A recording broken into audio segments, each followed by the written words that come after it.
Hi, I'm Eric Sorensen with Grady-White Boats. Let's look at a few knots that you'll want to know how to tie when you're operating your boat. Okay, here's a variation on the bowline. It's a quick release bowline. You tie it basically the same way. The bitter end coming off this hand, the standing part off this hand. You make your loop like so. You come around behind the standing part, and then instead of pushing the bitter end through, you push just the bite of it through like that with your thumb. Leave a little bit sticking out, work it up, and there's a quick release bowline. Does the same thing, except for you can untie it more quickly just by pulling on here, and your knot's untied. I'll do that one more time. You can tie it in the same way as a regular bowline. You go like this, and you push it around behind the standing part, and now we're just going to push the bite through a little bit like so. Work it up, tighten it up, and there you go. Quick release bowline, and it's so named because you can just pull on the bitter end and untie the knot. Makes it a little bit quicker. Another variation on the bowline is called a double bowline, and you want to use this if the line's going to be under heavy strain. So you do the same thing. You make your loop like so, but then you make a second one, which is why it's called a double bowline. And then you go through the hole here, around behind the standing part, back through the hole again, and then you work it out, tighten it up, get it up like so. And the reason it's stronger is you have two pieces going around this part of the line. It jams it more gently, if you will, distributes the strain more, and the breaking strength is going to be a little bit higher.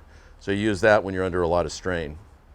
Another variation on the bowline, it's called a bowline on the bite, and it's called on a bite because you don't need either end of the line to tie it, and it's a very handy knot.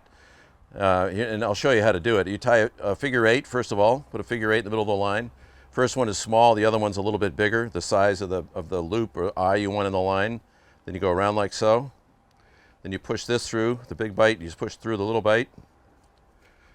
Work it out with your fingers to get it evened up, and there's a bowline on a bite. Let me do that one more time. I'll do it nice and slow. So you put a figure eight in it, a little one here, a bigger one there.